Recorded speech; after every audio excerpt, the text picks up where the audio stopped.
In the last lesson, we learned how to code for categorical variables that had only two possibilities, like gender.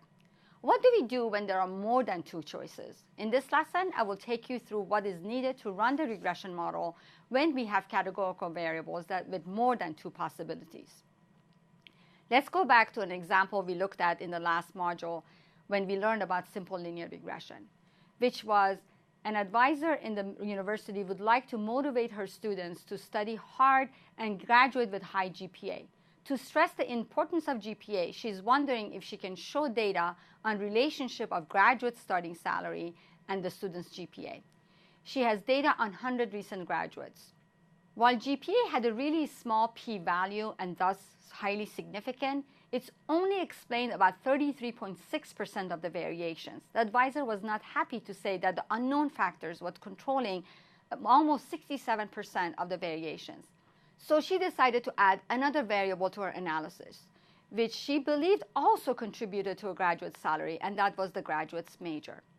There are lots of majors in the university, so she decided for now to simplify her analysis by categorizing the student in 4 possibilities: engineering, business, agriculture, and liberal arts. Now, the study has 2 explanatory variables, GPA and major. GPA is a numerical value, and major is a categorical variable with 4 possibilities. So we first have to construct dummy variables for major, and only then we can run the analysis. Like before, we should be mindful of collinearity, and to avoid collinearity, use one less dummy variable than there are possibilities. In case of gender, there are only 2 possibilities, and we use only 1 dummy variable. In this case, there are 4 possibilities, so we will use 3 dummy variables. Define 3 dummy variables for 4 possibilities. It would be engineering is equal to 1 for engineering majors and 0 otherwise. Business would be 1 for business majors and 0 otherwise, and liberal arts will be 1 for liberal arts majors and 0 otherwise. So if a student has 0 for all these values, then the student has to be in the College of Agriculture. This is the major left out of the model. Again, while numbers will look different based on which one is left out, results and the analysis will be the same. So don't worry about which ones to code as 1 and keep in the model. Here's the complete analysis of our data. Too much to look at once. So let's review this piece by piece. So did our prediction model improved as compared to the simple linear regression? Let's look at the adjusted R-square. As you can see, 82.43% of the variations in the starting salary is explained by the regression model. This is definitely better than the 33.64% for the simple linear regression model, which only considered GPA. Now we can turn our attention to the individual variables that are in the model. For that, we will look at the p-values of each. All p-values are very small, so we conclude that all majors have a significant effect on starting salary. Now let's move on to using the results for prediction. Just as before, the model is about the deviation from the dummy variable, agriculture major students, that were left out. Now we will explore what exactly this means. For students who have the same GPA, the coefficient for engineering major is 2830. And this is being a positive number value means that majoring in engineering as compared to agriculture adds about $2,830 to the person's salary. Same goes for business.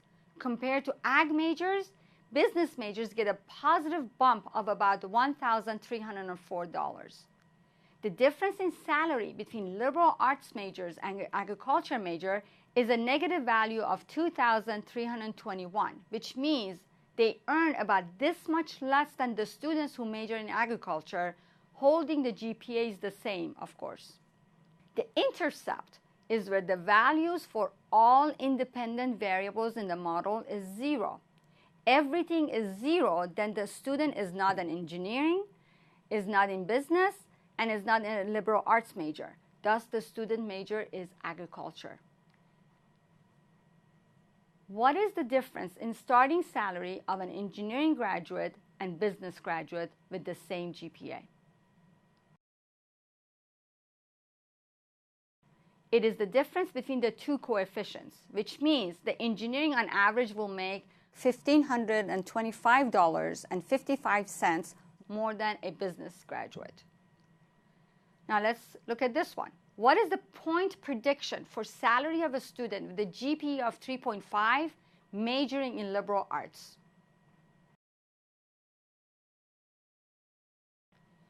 Take the intercept and add to that the coefficient of the GPA times 3.5, then add liberal arts coefficient to get 44,921.21. What is the point prediction for a salary of a student with a GPA of 3.5 majoring in agriculture? Take the intercept, add to that the coefficient of GPA times 3.5. All other coefficients will be multiplied by 0, so the salary is $47,243. Once again, you see that we are comparing effect of many different variables at the same time. Regression allows us to know the collective impact as well as individual impact of these variables have on the response variable. One of the challenges in regression is to select the right independent variables, which doesn't violate the model's assumption.